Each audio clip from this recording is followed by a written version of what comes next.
पूरा आरक्षण उस दिन मिलेगा हमें, जबकि भारत की पीएम बनेगी बहन।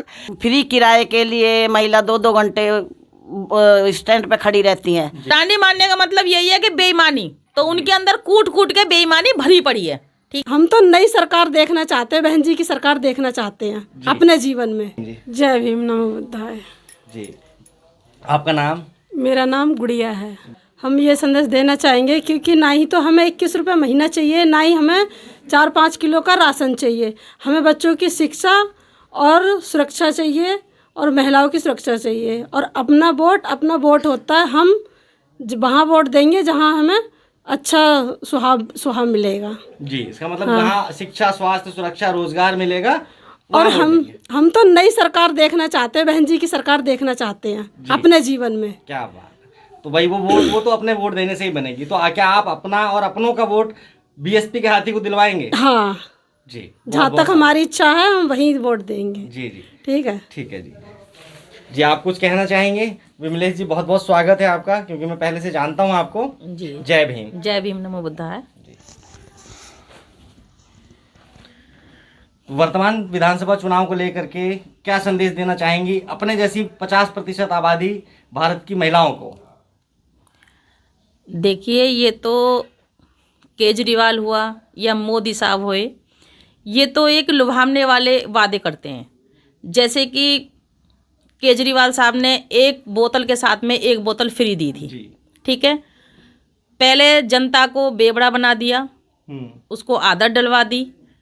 फिर उसके बाद में दूसरे चुनाव आए हैं अब ये लोकसभा के, अब वो कह रहे हैं कि मैं महिलाओं को 2100 रुपये दूंगा। विधानसभा के चुनाव में 2100 रुपये दूंगा। तो 2100 रुपये तक की नौबत केजरीवाल जी लेके आए हैं ना इसको, क्योंकि उनके पति दारू पीते हैं। जरूर नहीं है पूरी जनता दारू पीती है, लेकिन कुछ महिलाएं इतनी परेशान होती हैं कि उनके पति दारू पीते हैं, उसके बाद में कमाने के लिए कोई जरिया नहीं है उनके पास में। अगर कोई भी सरकार या कोई भी मुख्यमंत्री या कोई भी विधायक इस तरीके की योजना जनता के सामने रखेगा तो जाहिर सी बात है कि वो खुश होंगे।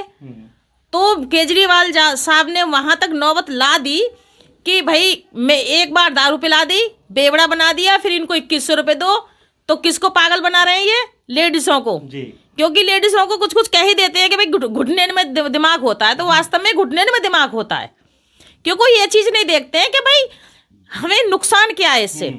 जैसे कि तुम संविधान को नहीं पढ़ोगी, किसी सभा में नहीं जाओगी, किसी अपने धर्मगुरु की बात नहीं सुनोगे, तो तुमको पता कैसे चलेगा कि तुमको मूल सुविधाएं क्या है, तुम्हारे लिए कितने कानून बने, तुम्हारे लिए कितनी सुविधाएं दी गई हैं संविधान के अंदर। जो कुछ भी संवैधानिक अधिकार मिल रहे हैं उनको, उनके बारे में ज्यादा जानकारी नहीं है। ये लोग तो बताना भी नहीं चाहते, ये बताएंगे भी नहीं। अब जैसे कि आरक्षण है जी, आरक्षण कई प्रकार का है। ठीक है जी, आरक्षण में ही एक वजीफा मिलता था जी, वजीफा बंद कर दिया है।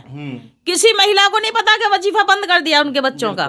हर महीने वजीफा मिलता था ना, हमने भी लिया था, हमने हर महीने मिलता था, हर महीने नहीं, साल में मिलता है। तो हमारी बहनों को ये चीज़ समझनी चाहिए और समय समय पे अपने धर्मगुरु से भी बात करनी चाहिए, समय समय संविधान भी पढ़ना चाहिए, ताकि तुम्हें अपने हक अधिकारों के बारे में पता चले। केजरीवाल जी कभी अपने आप को हनुमान का पुजारी बताते हैं, कभी नोटों पे लक्ष्मी गणेश ये छपवाने की बात करते हैं, और जब बात आती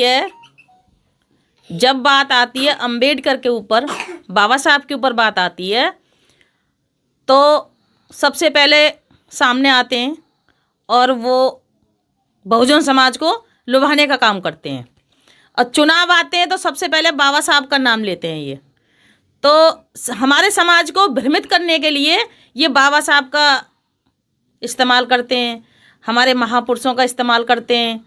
लेकिन जो इनकी असली सोच है ना, डांडी मारने वाली, हाँ, देसी भाषा में है ना, डांडी मारना मतलब बेईमानी करना, क्योंकि वो बनिया है जी। तो जाहिर सी बात है डांडी मारना, हम तो गांव में भी बोलते थे कि भैया ये डांडी मारते हैं, है ना। तो डांडी मारने का मतलब यही है कि बेईमानी। तो उनके अंदर कूट कूट के बेईमानी भरी पड़ी है, ठीक है। तो हमारी भोली भाली जनता को बहुत आसानी से ये लुभा लेते हैं। जय भीम, नमो बुद्धाय सभी को। एक छोटा सा संदेश, अगर बाबा साहब नहीं होते तो शायद हमारी स्थिति परिस्थिति कुछ और होती। तो उसी के उपलक्ष्य में एक दो लाइनें सुनाने की इच्छा रखती हूँ। ना घोड़ी चढ़ते हम, ना यूं इठलाते हम, ना घोड़ी चढ़ते हम, ना यूं इठलाते हम। हाँ मेरे भीम ने किया इशारा, हाँ मेरे भीम ने किया इशारा, अब पढ़ जाओ तुम। ना घोड़ी चढ़ते हम, ना यूं इठलाते हम, ना घोड़ी चढ़ते हम, ना यूं इठलाते हम। हाँ साइकिल छोड़ी तांगा छोड़ा, साइकिल छोड़ी तांगा छोड़ा, अब जहाज उड़ाते हम, अब कार चलाते हम, अब जहाज उड़ाते हम, अब कार चलाते हम। ना घोड़ी चढ़ते हम, ना यूं इठलाते हम। हाँ मेरे भीम ने किया इशारा, हाँ मेरे भीम ने किया इशारा, अब पढ़ जाओ तुम। ना घोड़ी चढ़ते हम, ना यूं इठलाते हम, ना घोड़ी चढ़ते हम, ना यूं इठलाते हम। जय भीम, नमो बुद्धाय। जय भीम जी। जय भीम। तो आप यहीं खानपुर गांव में रहते हैं? हाँ जी। क्या नाम है आपका? सोनम। हाथी को वोट देंगे हम तो। जय भीम। जय भीम। बिल्कुल किसी के बहकावे में नहीं आएंगे, नहीं आए नहीं आएंगे आगे को। और जो हमारे मन में है हम वो करेंगे, जिसको हमारा मन चाहेगा उसे वोट देंगे। हम बीएसपी की तरफ रहेंगे और बीएसपी की तरफ ही हैं शुरू से, और उसी की तरफ रहेंगे और उसी की सपोर्ट करेंगे। और उसी में हमारा सब कुछ है, ना हमारा केजरीवाल में है, ना हमारा मोदी में है, हमारा किसी में नहीं है। जो हमारे बीएसपी में है वो किसी चीज़ में नहीं है। हम हमेशा बीएसपी को ही वोट देंगे और जब तक जिएंगे बीएसपी को ही देंगे। सबसे पहले तो आपके चैनल के माध्यम से कहना चाहती हूँ सबको मेरा जय भीम, नमो बुद्धाय। और दूसरी बात ये है कि महिलाओं के लिए खास करके संदेश होना चाहिए कि जो हमारी महिला है, हमारे बच्चों का भविष्य कहाँ से कहाँ चला गया और महिला समझ नहीं रही। जैसे कि फ्री किराए के लिए महिला 2-2 घंटे स्टैंड पे खड़ी रहती हैं। उन्हें ये नहीं दिखता कि महिलाओं को कि हम रोजगार मांगे ताकि हम 300 रुपये का ऑटो करके भी जा सकते हैं। जब हमारे पास पैसा होगा तो हम ऑटो करके भी चले जाएंगे। तो महिलाओं को ये सोचना चाहिए, रोजगार मांगना चाहिए। और महिलाओं को सबसे पहले ये करना चाहिए कि अपने वोट 2100 रुपये में आज केजरीवाल दे रहा है या मोदी सरकार दे रही है 2100 रुपये, वो 2100 रुपये आपको वहाँ से लेके आओगे 2100 रुपये अपना वोट बेच के। शाम को उनके आदमी 1000 रुपये की दारू पी के ऐसे फेंक देंगे बोतल को, तो वो तुम्हारे किस काम का? तुम्हारी तो चलो बीत गई जैसे तैसे, पर अपने बच्चों का भविष्य से तो कम से कम देखो। और जो बहनें कहती हैं कि बहन जी ने क्या करा, बहन जी आज 68 साल की उम्र में भी बहन जी संघर्ष कर रही है। अरे कम से कम वो अपने परिवार के लिए नहीं कर रही है, उसके पास ना बच्चे हैं ना परिवार है, ना उसने अपनी शादी करी, वो दलित समाज के लिए कर रही है संघर्ष। और वो चाहती है कि मेरा समाज राजा बनना चाहिए। और मैं देखना चाहती हूँ कि मेरी जो बहन है, बेटी है, जो मेरी मतलब जो भी है लड़की दलित समाज में जो पैदा हुई, उन्हें बहुत ऊंचे हुद्दे पे देखना चाहती हूँ। तो बहन जी के लिए कम से कम हमारी जो महिला है उनको सोचना चाहिए, समझना चाहिए कि एक महिला इतने संघर्ष करती है और हम 2100 रुपये के ऊपर जा के लाइन में लगते हैं। आज जब से ये 2 महीने से ये चलता आ रहा है, पहले इन्होंने 5 किलो राशन दिया, उसके बाद मोदी ने कहा कि अगर मैं सत्ता में आता हूँ तो 15 लाख रुपए खाते में डलवाऊंगा। वो 15 लाख कोई खाता हमें नहीं पता, हमारा तो खाता ही नहीं है खैर बैंक में, हम तो कभी खाता खुलवाते ही नहीं है। दूसरी बात ये है कि अब 2100 रुपये में अब 2100 रुपये में ये बता दो कि वो महिला क्या करेंगी। उन महिलाओं से मेरी रिक्वेस्ट है कि अपना वोट ना बेचें। वोट का मतलब है अपना, बाबा साहब ने कहा था कि वोट की हिफाजत ऐसे करनी चाहिए जैसे अपनी बहन और बेटी और अपनी इज्जत की हिफाजत होती है, ऐसे अपने वोट की हिफाजत करनी चाहिए। बाबा साहब ने 4-4 बच्चे वोट के लिए कुर्बान किए।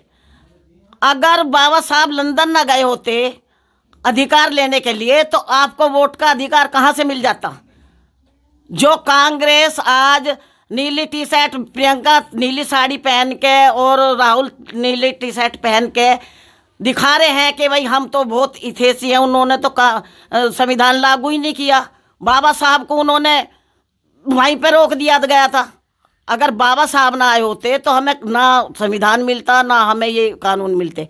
और अभी वे कानून ख़त्म होने को जा रहे हैं। अगर मैं यही चाहती हूँ कि अगर आप अपने बच्चों का और अपना भविष्य चाहते हो तो बीएसपी को सपोर्ट करो, अपनी सरकार बनाओ और आने वाले 5 तारीख को, आने वाले फरवरी 5 तारीख को हाथी वाला बटन दबाओ और बहन जी को विजयी बनाओ और प्रधानमंत्री की सीट पे बहन जी को बैठाओ। मेरा यही कहना है। जय भीम, जय भारत। बहुत अच्छे। तो आप देख सकते हैं कि मतलब भारत की जो महिलाएं हैं, देश की राजधानी में रहने वाली जो दिल्ली की महिलाएं हैं, उनके दिल में केवल यही बात है कि उन्हें ये फ्री के लालच नहीं चाहिए। उन्हें शिक्षा, स्वास्थ्य, सुरक्षा और रोजगार चाहिए, संविधान की मूल भावना अनुसार चाहिए। और ये सब देने में एकमात्र राष्ट्रीय पार्टी सक्षम है जिसका नाम है बहुजन समाज पार्टी, और जिसने पहले करके दिखाया भी है, जिसने 35 लाख से अधिक सरकारी रोजगार दिए, जिसने लाखों एकड़ की ज़मीनों के पट्टे दिए और जिसने सभी को सुरक्षा का एहसास कराया, संविधान के अनुसार संविधान का राज चला करके दिखाया। तो कहने के लिए तो बहुत सारी बातें, फिलहाल के लिए इतना ही। जय भीम, जय बसपा, भारत का संकल्प, बसपा है विकल्प। जय भीम जी, जय भीम, जय भीम, नमो बुद्धाय। मेरा नाम कृष्णा बीधा, आया नगर गांव से, महरौली जिला प्रभारी। बहन जी के लिए एक छोटा सा। दे दिया भीम ने है मिशन साथियों, जिसकी रहवर है माया बहन साथियों। दे दिया भीम ने है मिशन साथियों, जिसकी रहवर है माया बहन साथियों। जिन महापुरुषों ने दी हैं कुर्बानियाँ, अर्पित उनको श्रद्धा सुमन कीजिए। असल में आज़ादी आपको दी भीम ने, भीम का पूरा बहुजन मिशन कीजिए। फिर ये भारत बनेगा चमन साथियों, जिसकी रहबर है माया बहन साथियों। दे दिया भीम ने है मिशन साथियों, जिसकी रहबर है माया बहन साथियों। ऐसा बहुजन का माहौल पैदा करो, जिससे कोई विरोधी ना आए नजर। जुल्म कब तक सहोगे ए बहुजन, उठो तोड़ कर रख दो इन जालिमों की कमर। हाथ में लेके नीला कलम साथियों, जिसकी रहबर है माया बहन साथियों। दे दिया भीम ने है मिशन साथियों, जिसकी रहबर है माया बहन साथियों। हाथ में होगा जब इतिहार आपके, सारी बिगड़ी हुई बात बन जाएगी। कारवा भी मौका लेके आगे बढ़ो, कांग्रेस भाजपा ना नजर आएगी। बांध लो सर से नीला कफन साथियों, जिसकी रहबर है माया बहन साथियों। दे दिया भीम ने है मिशन साथियों, जिसकी रहबर है माया बहन साथियों। पूरा आरक्षण उस दिन मिलेगा हमें, जबकि भारत की पीएम बनेगी बहन। मास्टर चाबी होगी तेरे हाथ में, भीम का पूरा कहना करेगी मिशन। ये बीएसपी की है अंजुमन साथियों, जिसकी रहबर है माया बहन साथियों। दे दिया भीम ने है मिशन साथियों, जिसकी रहबर है माया बहन साथियों। जय भीम, जय भारत, जय बसपा, जय बहन जी, जिंदाबाद।